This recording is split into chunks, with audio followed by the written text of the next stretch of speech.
26 જુલાઈના રોજ શુક્ર ગોચર કરી ચૂક્યા છે, તો આ 3 રાશિના લોકોને થશે આકસ્મિક ધનની પ્રાપ્તિ. શુક્રદેવ ધન અને ઐશ્વર્યના સ્વામી મિથુન રાશિમાં ગોચર કર્યું છે, જ્યાં અગાઉથી જ મોજૂદ ગુરુની સાથે યુતિ બનાવશે, જેના લાભ આ 3 રાશિના લોકોને મળશે.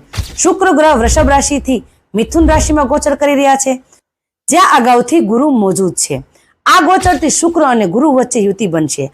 આ યુતિ અત્યંત શુભ રહેશે, કારણ કે તેનાથી ઉચ્ચ કોટીનો ગજ કેસરી યોગ બને છે. આ યોગ આ 3 રાશિના જાતકોને કેરિયરમાં, કારોબારમાં અને પરિવારમાં મનોવાંછિત સફળતા પાવશે અને અટકેલા ઊભા રહેલા દરેક કાર્ય સફળ કરશે. ફસાયેલું નાણું પરત મળશે. વિદેશથી પણ લાભ થશે. તો કઈ છે આ ભાગ્યશાળી 3 રાશિ? પહેલી રાશિ આવે છે મિથુન રાશિ, બીજી રાશિ આવે છે સિંહ રાશિ, ત્રીજી રાશિ આવે છે કર્ક રાશિ. તો આ 3 રાશિના જાતકોને ઓગસ્ટ મહિનો સારામાં સારો પ્રસાર થશે. જો તમારી ફેમિલી ફ્રેન્ડમાં આ રાશિ કોઈ પણ નહીં હોય તો એમને આ વિડીયો શેર જરૂરથી કરી દેજો અને અંતમાં જય માતાજી જરૂરથી લખી દેજો.